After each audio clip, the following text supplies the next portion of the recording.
Hallo Alex. Schön, dass du wieder da bist. Heute machen wir weiter mit den B1 Redewendungen. Die Nummern 201 bis 250. Bist du bereit? Hallo Moni. Ja, total. Wir nähern uns langsam der 250. Ich bin gespannt, was jetzt noch kommt. Heute geht es um Kommunikation, Gefühle und noch viele bildhafte Ausdrücke aus dem Alltag. Perfekt. Los geht's. Fangen wir mit einem an, etwas brennt auf den Nägeln. Was bedeutet das? Wenn etwas brennt? Vielleicht wenn etwas dringend ist? Genau. Diese Aufgabe brennt mir auf den Nägeln, ich muss sie sofort erledigen, oder ihm brennt die Frage auf den Nägeln, also etwas ist sehr dringend, drängt einen. Und wenn man sich selbst an der Nase fassen soll? Sich an die eigene Nase fassen? Ja, sich selbst hinterfragen, die eigenen Fehler sehen. Bevor du andere kritisierst, solltest du dich erstmal an die eigene Nase fassen, oder jeder sollte sich mal an die eigene Nase fassen, also selbstkritisch sein. Und das hatten wir schon, die Ohren steif halten? Ja, zur Wiederholung, nicht aufgeben, durchhalten. Morgen ist die wichtige Prüfung, halt die Ohren steif, oder, auch wenn es schwierig wird, wir müssen die Ohren steif halten, also Mut bewahren. Und wenn man sein Herz bei jemandem ausschüttet? Sein Herz ausschütten? Ja, jemandem all seine Sorgen und Gefühle erzählen.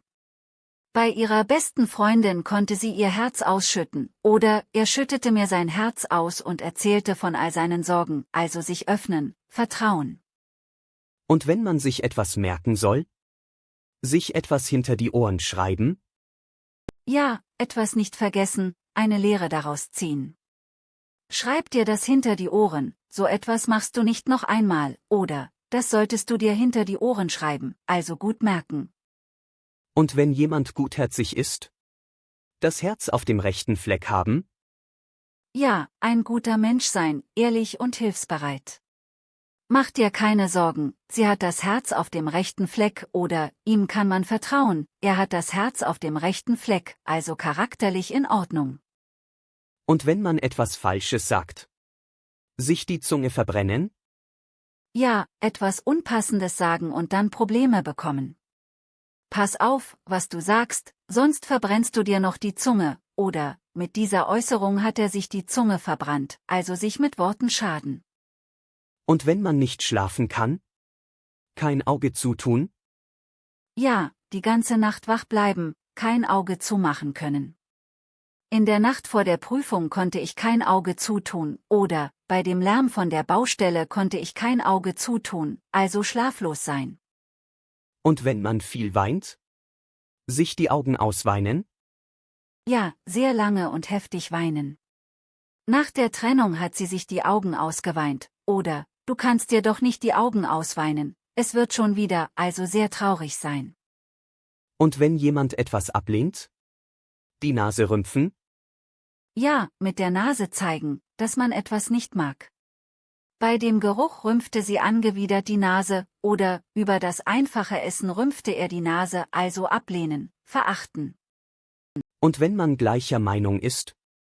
Ins gleiche Horn stoßen?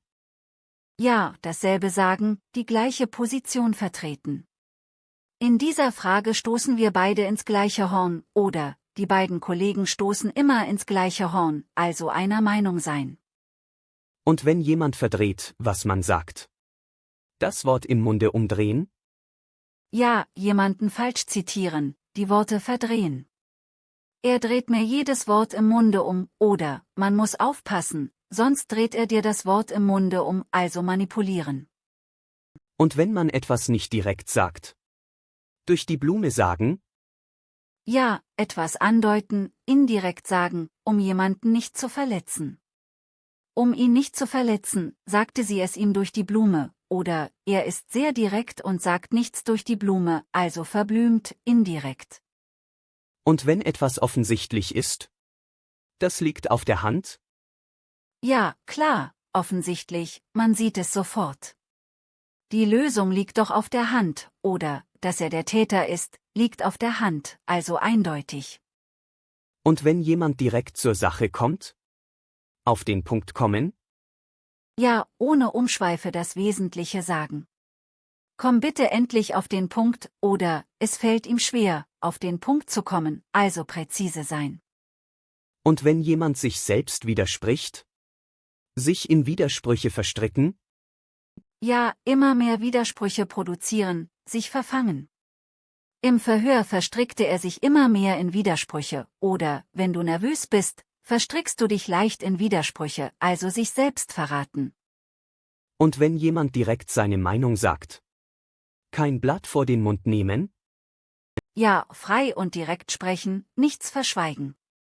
Sie nimmt kein Blatt vor den Mund und sagt ihre Meinung deutlich, oder, er ist bekannt dafür, kein Blatt vor den Mund zu nehmen, also sehr direkt, ehrlich. Und wenn man es anders ausdrückt? Mit anderen Worten? Ja, eine andere Formulierung für dasselbe. Mit anderen Worten, du willst nicht kommen, oder, er ist mit der Arbeit nicht zufrieden, mit anderen Worten, er sucht einen neuen Job, also anders gesagt. Und wenn man etwas knapp sagt? Kurz und bündig? Ja, präzise, ohne viele Worte. Kannst du mir das kurz und bündig erklären? Oder, seine Antwort war kurz und bündig, nein, also knapp und klar. Und wenn jemand nicht direkt sagt, was er meint? Um den heißen Brei herumreden? Lacht, ja, nicht zur Sache kommen, drum herumreden. Höher auf, um den heißen Brei herumzureden, und sag mir endlich die Wahrheit, oder, er redet immer lange um den heißen Brei herum, bevor er zur Sache kommt, also nicht direkt sein. Und wenn man jemanden unterbricht? Ins Wort fallen? Ja, unterbrechen, während jemand spricht. Entschuldigung, dass ich Ihnen ins Wort falle, aber, oder, lass mich ausreden und falle mir nicht dauernd ins Wort, also jemanden unterbrechen. Und wenn man anfängt zu sprechen? Das Wort ergreifen? Ja, zu sprechen beginnen, besonders in einer Runde. Der Vorsitzende ergriff als erster das Wort, oder, darf ich kurz das Wort ergreifen, also das Reden übernehmen. Und wenn jemand Gelegenheit zu sprechen bekommt? Zu Wort kommen? Ja, die Chance haben, etwas zu sagen. Bei der Diskussion sind alle Teilnehmer zu Wort gekommen, oder, die Schüler kamen im Unterricht ausgiebig zu Wort, also reden dürfen. Und wenn man sich verspricht? Sich verhaspeln? Ja, beim Sprechen durcheinander kommen, Wörter vertauschen. Vor Aufregung verhaspelte er sich ständig, oder, wenn ich nervös bin, verhaspel ich mich oft, also sich versprechen. Und wenn man still sein soll? Den Mund halten? Ja, nicht mehr sprechen, still sein. Halt den Mund. Ich will das nicht mehr hören, oder, kannst du nicht mal den Mund halten? Das ist direkt, aber nicht so grob. Und was ist mit das Maul halten? Das ist grob und unhöflich. Maul ist eigentlich der Mund von Tieren. Wenn man das zu Menschen sagt, ist das sehr respektlos. Also Vorsicht. Und wenn man aus Versehen ein Geheimnis verrät? Sich verplappern? Ja, unabsichtlich etwas sagen, was man nicht sagen sollte. Sie hat sich verplappert und das Geburtstagsgeschenk verraten, oder, pass auf, dass du dich nicht verplapperst, also aus Versehen ausplaudern. Und wenn man etwas genau formuliert? Auf den Punkt bringen? Ja, das Wesentliche sagen, präzise formulieren. Um es auf den Punkt zu bringen, wir brauchen mehr Geld, oder, er brachte das Problem genau auf den Punkt, also treffend sagen. Und wenn man mit jemandem wie mit einem Kind redet? Mit jemandem reden wie mit einem Kind? Ja, herablassend, vereinfacht, als ob die Person dumm wäre. Er redet mit mir immer wie mit einem Kind, oder, du musst nicht mit mir reden wie mit einem Kind, ich verstehe das auch so, also bevormunden. Und wenn man sprachlos ist? Die Sprache verlieren? Ja, aus Schock oder Überraschung nichts sagen können. Als ich das sah, verlor ich völlig die Sprache, oder, vor Schreck verlor er für einen Moment die Sprache, also sprachlos sein. Und wenn man nichts sagt? Sich in Schweigen hüllen? Ja, absichtlich nichts sagen, schweigen. Zu den Vorwürfen hüllte er sich in Schweigen, oder sie hüllte sich in Schweigen und sagte kein Wort mehr, also bewusst still sein. Und wenn man eine angespannte Situation auflockert? Das Eis brechen? Ja, die erste Hürde überwinden, damit man entspannter ist. Mit einem Witz versuchte er, das Eis zu brechen, oder ein gemeinsames Spiel ist gut, um das Eis zu brechen, also die Stimmung verbessern. Und wenn man etwas überall erzählt? Etwas an die große Glocke hängen? Ja, etwas öffentlich machen, überall erzählen. Das musst du nicht gleich an die große Glocke hängen, oder, warum hast du das an die große Glocke gehangen? Das geht doch niemanden etwas an, also herumerzählen. Und wenn man ehrlich sprechen will? Ein offenes Wort? Ja, direkt und ehrlich sprechen. Er ist ein Freund des offenen Wortes, oder, ich möchte einmal ein offenes Wort mit dir reden, also offen und ehrlich. Und wenn man unklar spricht? Sich in Rätseln ausdrücken? Ja, rätselhaft sprechen, so dass andere es nicht verstehen. Hör auf, dich in Rätseln auszudrücken, sag einfach, was du meinst, oder, seine Antworten waren vage und er drückte sich in Rätseln aus, also nicht klar sein. Und wenn man etwas versteckt versteht?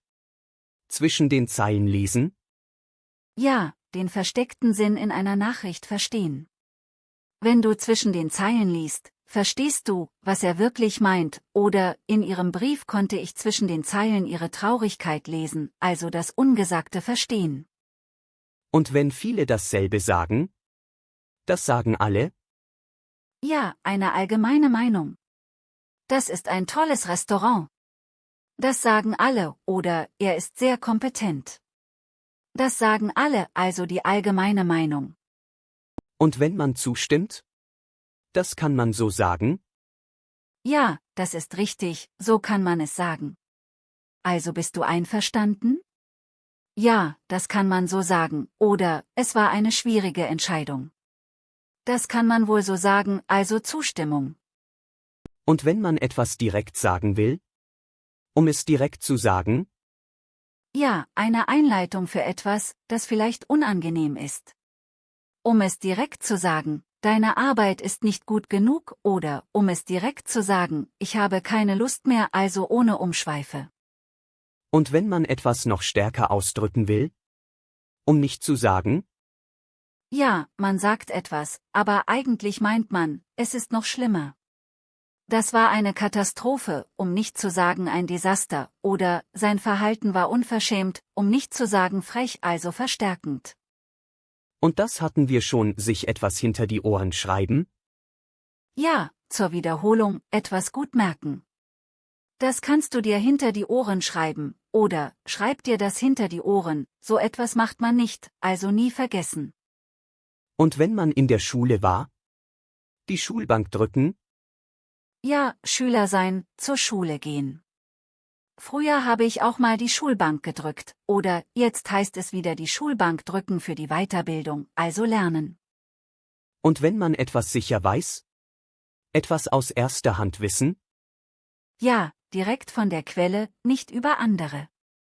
Ich habe es aus erster Hand, der Chef hat es mir selbst gesagt, oder, sie weiß die Neuigkeiten aus erster Hand, also direkt erfahren. Und das hatten wir auch, etwas im Schlaf können? Ja, perfekt beherrschen, ohne nachzudenken. Ich kann den Weg dorthin im Schlaf, oder, sie kann das Gedicht im Schlaf aufsagen, also auswendig können. Und wenn man viel liest? Die Nase in Bücher stecken? Ja, sehr viel lesen, ein Bücherwurm sein.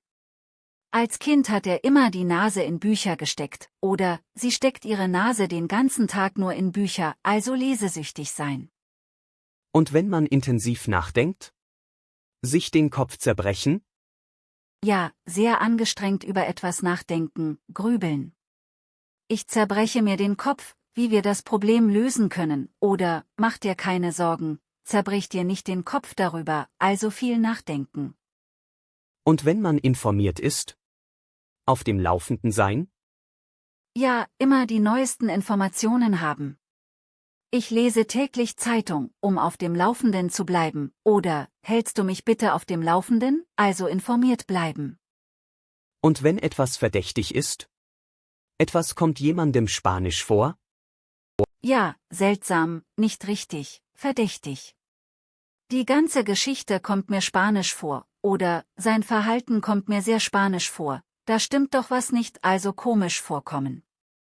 Und wenn man etwas perfekt kann? Aus dem FF können? Ja, sehr gut können, perfekt beherrschen. Sein Handwerk versteht er kann es aus dem FF oder, ich kann das Einmaleins aus dem FF, also wirklich gut können. Und zum Schluss, wenn man Wissen auffrischt? Sein Wissen aufpolieren? Ja, etwas wiederholen, auffrischen. Vor der Prüfung muss ich mein Wissen in Mathe nochmal aufpolieren, oder, er besucht einen Kurs, um sein Englisch aufzupolieren, also verbessern, auffrischen. Wow! 250 Stück. Das ist unglaublich. Ja, wir haben jetzt 250 B1 Redewendungen durch. Das ist eine Menge. Was nehme ich mit? Die Kommunikationsausdrücke sind super, kein Blatt vor den Mund nehmen, um den heißen Brei herumreden, auf den Punkt kommen. Die brauchst du jeden Tag. Und die fürs Lernen? Die Schulbank drücken, sein Wissen aufpolieren? Ja, genau. Und vergiss nicht, die Ohren steif halten für schwierige Zeiten. Danke, Moni. Wirklich 250 Stück, das war eine lange Reise. Gern geschehen. Du hast so viel gelernt. Ich bin stolz auf dich. Und jetzt? Feierabend? Ja, jetzt ist Feierabend. Die Sache ist in trockenen Tüchern. Perfekt. Dann bis zum nächsten Mal. Bis bald, Alex. Und halt die Ohren steif.